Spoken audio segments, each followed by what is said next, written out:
호세아서 3장 1절에서 5절까지입니다. 고멜은 호세아서 1장에 보면 자식을 셋을 낳습니다. 그 자식도 혼외자일 자식일 가능성이 많습니다. 그런 가운데 이번에는 이 고멜이 아주 가출을 해버립니다. 어떤 남자를 따라서 집에서 나갔습니다. 그가 주는 포도주, 그가 주는 즐길 거리로 마음이 빼앗겨서 결국은 집을 떠나가 버린 것입니다. 그런데 알고 보니까 이 사람이 누구냐? 포주였습니다. 주었던 것을 전부 값으로 따져가지고 다 갚으라고 말합니다. 공짜가 아니었습니다. 그래서 이 고멜은 그 사람에게서 벗어날 수가 없었어요. 노예살이를 합니다. 꼼짝달싹도 못합니다.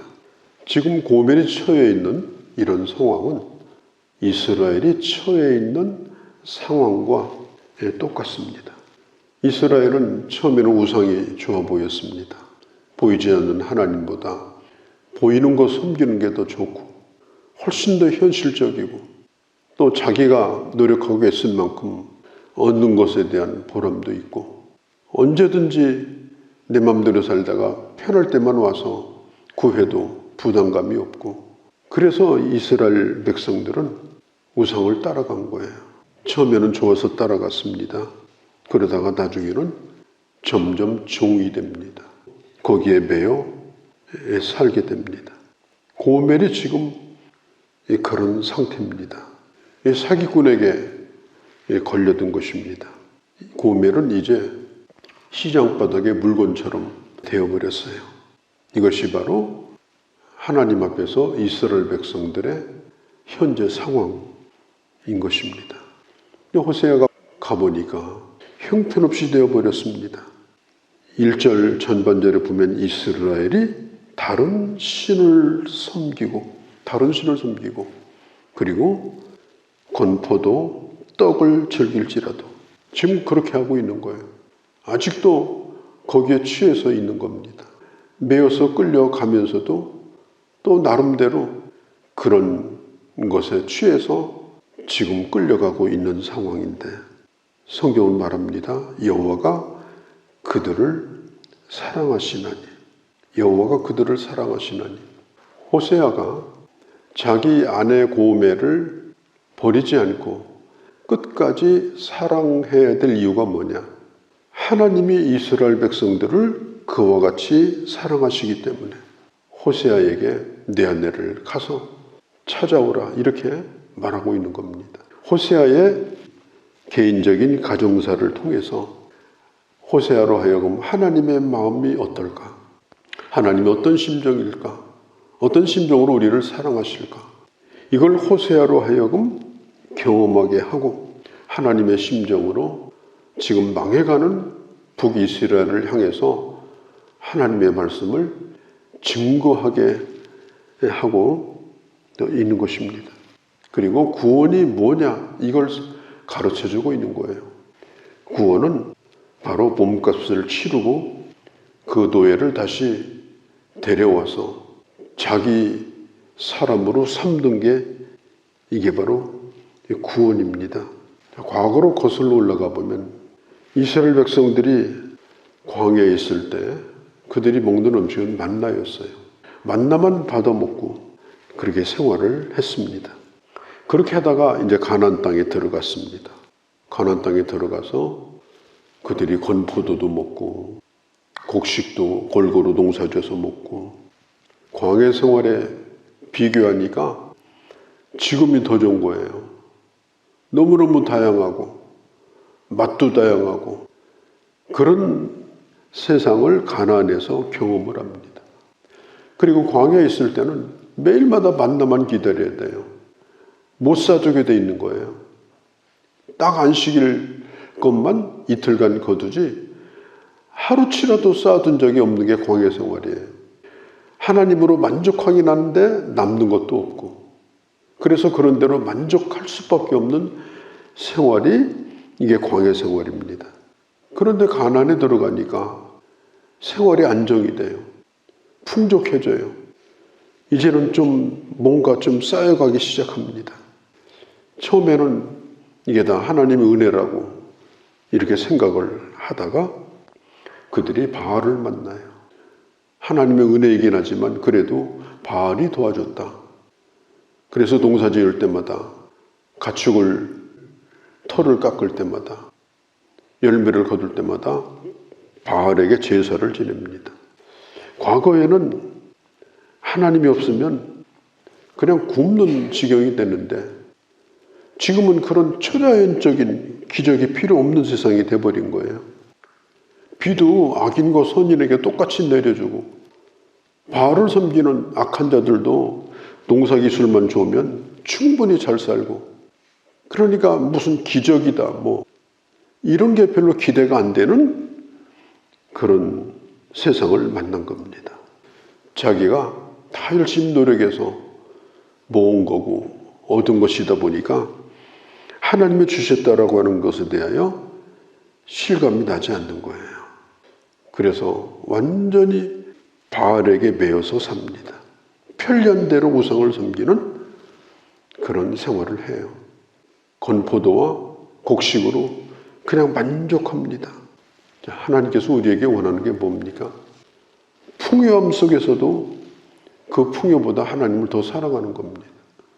때로는 가난함 속에서도 그 가난함 때문에 하나님을 버리지 않는 것입니다. 사람은 살다 보면은 이런저런 다양한 환경을 경험하게 되죠. 그러함에도 불구하고 하나님을 잊지 않는 것, 그게 하나님이 우리에게 원하시는 거예요. 만나로 사는 세상이라면 그냥 만나 받아먹고 하루 종일 성경 보고 하루 종일 기도하고 그러고 살면 좋겠죠. 지금은 그렇지 않아요. 잠깐 기도 시간 가지면 종일토록 또 나가서 일해야 되고 해가 저물면 들어와야 되고 피곤하니까 또 잠자야 되고 그런 생활을 반복하기 때문에 우리가 하나님을 잊어버리기 너무 좋은 세상에 지금 살고 있는 것입니다. 이스라엘 백성들이 하나님에 대한 생각이 좀 달라졌어요.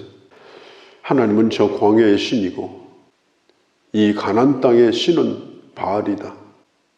바알 자체가 무슨 눈에 보이는 신이라기보다는 가나안 땅이 가지고 있는 세계관.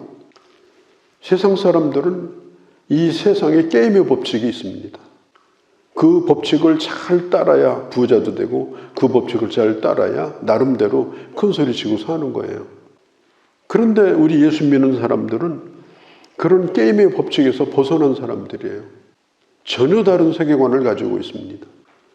그렇기 때문에 바알을 섬기는 사람들하고 달라요. 그런데 살다 보니까 나도 성실히 사니까 뭐가 되더라고 말이죠.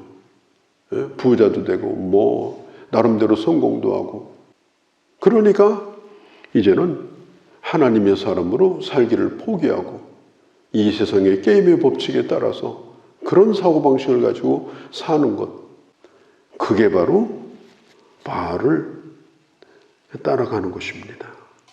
오늘 성경 1절이 이렇게 말해요. 즐길지라도.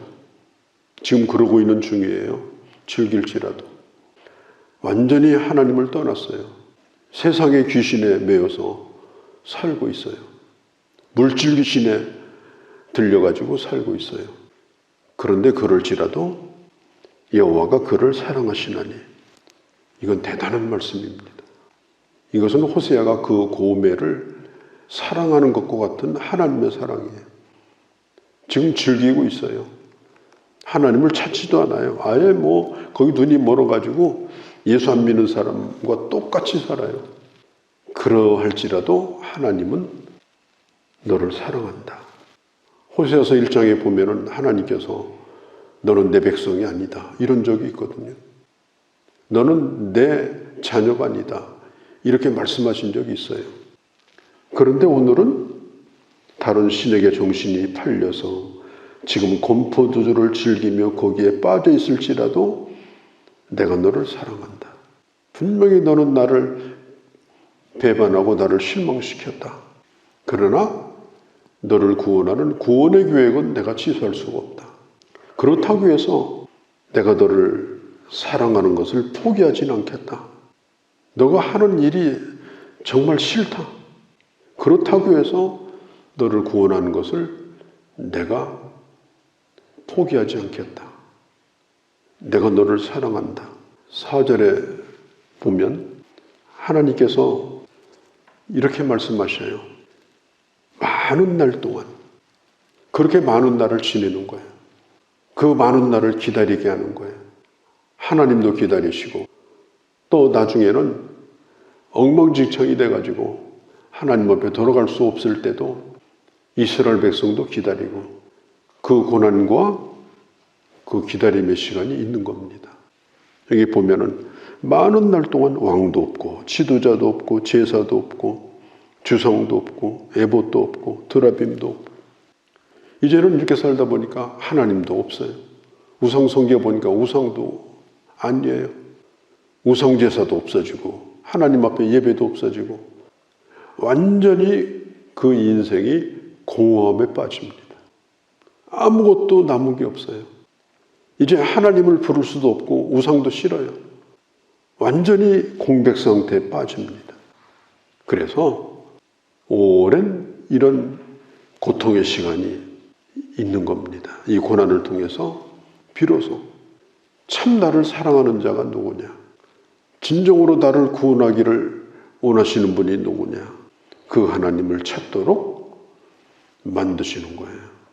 그게 바로 많은 날 동안입니다. 그 많은 날 동안 그 방황을 끝내고 그리고 주님을 만나는 거예요. 그것도 자기 발로 돌아와서 만나는 게 아니에요. 주님께서 대가를 치르고 주님께서 구원하시는 겁니다. 구원은 뭐냐?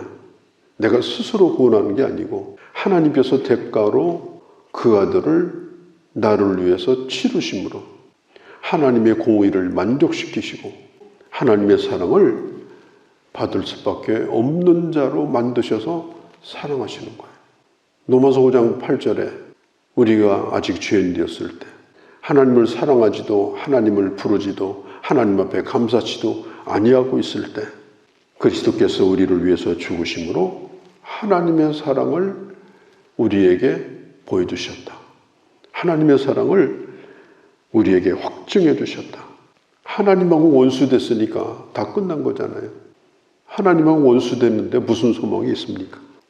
그런 운명에 놓여 있는 자들에게 그 아들을 내어주신 이가 바로 하나님이시고 그러할지라도 내가 너를 사랑한다. 그리고 값을 치르시고 우리를 구원하신 것이 바로 오늘 우리의 현재 모습인 것입니다. 오늘 5절에 보면은 중요한 단어가 나오는데 돌아와서라는 단어예요. 호세아서에 22번이 나옵니다. 돌아와서. 중요한 것은 돌아오는 것이다. 주님이 부르실 때에, 주님이 기다리실 때에 응답하고 돌아오는 것이다. 그러면 주님과 영원한 교제의 길로 주님께서 은총의 길로 오늘 마지막 절 말하죠. 은총으로 나가리라. 은총의 길로 우리를 인도하여 주실 것이다. 우리가 바로 이런 주님의 사랑을 받은 자고 또 이런 사랑 가운데 우리가 살아가고 있다는 사실을 기억하고 그리고 하나님의 사람으로 예수 그리스도의 신부로 살아가는 그런 주님의 귀한 자녀들이 되어주시기를 바랍니다. 거룩하신 우리 아버지, 이 호세아의 가정에 이 아픈 가정사를 통해서 하나님이 얼마나 하나님의 사람을 사랑하시는가 하는 걸 보여주셨습니다. 내가 그 여자를 사랑하리라. 그리고 내가 그를 대가를 치르고 살리라. 예수 그리스도를 통해서 우리를 주의 백성으로 삼으시고 오늘 하나님의 사랑을 받는 자로 우리가 살고 있으니 이제는 세상의 잘못된 가치관에 빠져서 이 세상의 게임의 법칙에 묻혀서 그런 방식으로 살아가는 일을 내려놓게 하시고 하나님의 사람의 방식으로 하나님의 사람의 길로 걸어가는 저희가 되게 하여 주시옵소서. 우리 주 예수님의 이름으로 기도하옵나이다. 아멘.